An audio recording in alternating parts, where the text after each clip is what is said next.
Here's a fun project. A friend asked me to paint this for them. First, I'll spray on a base coat, and then I'll paint it over with acrylic paints.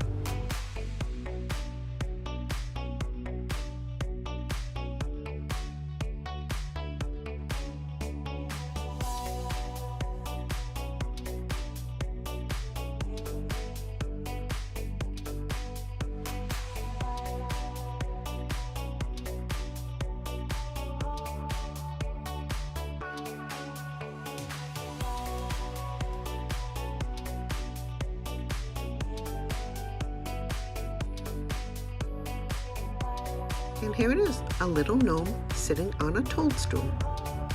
I hope they like it. Thank you for watching.